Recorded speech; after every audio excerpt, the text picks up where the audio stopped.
Saudi আরব, বাংলাদেশ, ভারত, পাকিস্তান, চীন, তুরস্ক, মিশর, জর্ডান, সংযুক্ত আরব আমিরাত, কাতার সহ ১৯টি দেশের ৩০০ স্টলে শোভা পাচ্ছে হাল ফ্যাশনের তৈরি পোশাক।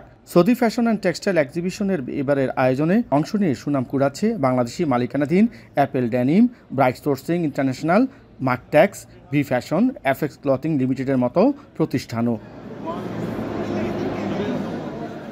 এবারের আয়োজনে বাংলাদেশের তৈরি শার্ট, প্যান্ট, বোরখা, ব্যাগ, জুতাসহ নানা রকমারি পণ্যের স্টল সাজিয়েছে এসব প্রতিষ্ঠান। মেলায় আগত নানান বয়সী দর্শনার্থীদের ভিড় ছিল চোখে পড়ার মতো।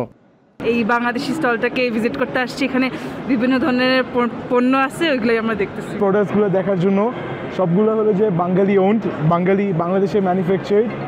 প্রবাসী ব্যবসায়ীদের সামনে নিজস্ব পণ্য উপস্থাপনের মাধ্যমে ব্যবসা সম্প্রসারণের কথা ভাবছে বিশ্বের নামিদামি প্রতিষ্ঠানগুলো।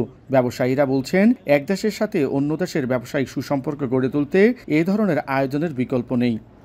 আমি খুব হ্যাপি যে আমরা এখানে এত বড় একটা সৌদি ইভেন্টে আমরা এটা পার্টিসিপেট করতে পারছি। এখানে আমরা বাংলাদেশের প্রোডাক্ট প্রেজেন্ট করতেছি।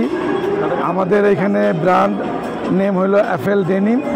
আর বাংলাদেশের যে কাপড়, এই কাপড়টা সৌদিরা পছন্দ করে এবং এইটা অনেক ভালো মার্কেট হচ্ছে।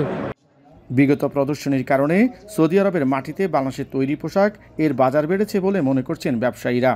রিয়াদ, জেদ্দা, মক্কা, মদিনা, দাম্মাম, আলবাহা, আল কাসিম, বুরাইদা, জুবাইল, আলহাসা, আল খারিজ, ইয়াম্বো, তায়েফ, তাবুক সহ বিভিন্ন প্রাদেশিক শহরে বিক্রি হচ্ছে এসব পোশাক।